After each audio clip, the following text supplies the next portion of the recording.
उपेन्द्र प्रभाकर उच्च माध्यमिक विद्यालय तुकला ठारे आज स्वभाव कवि गंगाधर मेहर जयंती उत्सव पालित होईଯାଇଛି। कलाहांडी लेखक कला परिषद और उपेन्द्र प्रभाकर उच्च माध्यमिक विद्यालय मिलित आनुकूल्य आयोजित यह साहित्य आसर में मुख्य अतिथि भाव में जोगदे विशिष्ट कवि नील लोहित सिंहदेव स्वभाव कवि कवित्वर तुलना नहीं और से सीमा सरहद डेई समस्त जनमानस ना कर विशिष्ट संस्कृत गवेषक डॉक्टर हरिकृष्ण मेहर मुख्य वक्ता भाव में जोगदे मेहर कवि काव्य कविता सबु चिर सबुज और अवर्णनीय बोली अभिहित करथिले। अध्यक्ष विघ्नराज दासଙ୍କ सभापतित्व अनुष्ठित सभा सम्मानित अतिथि भाव लेखक कला परिषदर सभापति उमेश चंद्र पंडा और कवि भावनाथ रायगुरु जोगदे गंगाधरीय साहित्य को अनुसरण करी एक आदर्श जीवन जीवा छात्र छात्री मानक आह्वान करथिले। एही अवसर में पूर्व अनुष्ठित विभिन्न प्रतियोगितार कृति छात्र छात्री को पुरस्कृत करा भागीरथी बेहरा धन्यवाद अर्पण करते। सेपरी तुकला मेहर समाज तरफ आयोजित मेहर जयंती में मुख्य अतिथि भाव जोगदे खड़ियाल विधायक अधिराज पाणिग्राही अति शीघ्र कवि प्रतिमूर्ति स्थापन प्रतिश्रुति देते।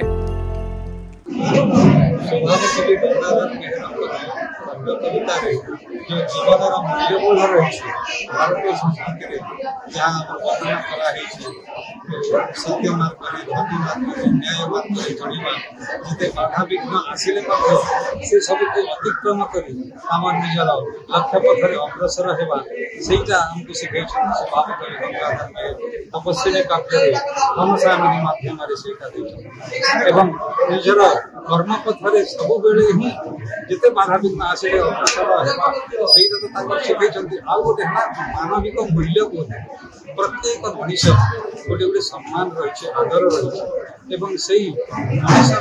जो मर्यादा रही नारी मर्यादा पुरुषर मर्यादा भारतीय संस्कृति से सब नारी मर्यादा विशेषकर से स्वभाव कवि तपस्विनी काव्य सीता एक आदर्श स्थानीय नारी भाव में वर्णना कर अन्य जो काव्य रही प्रणय वर्णन रहा जो शकुंतला कि महिला रही इंदुमती गोटे द्रौपदी रही चकपथी ये सब नारी महत्वर स्वतंत्र परिचय कवि गंगाधर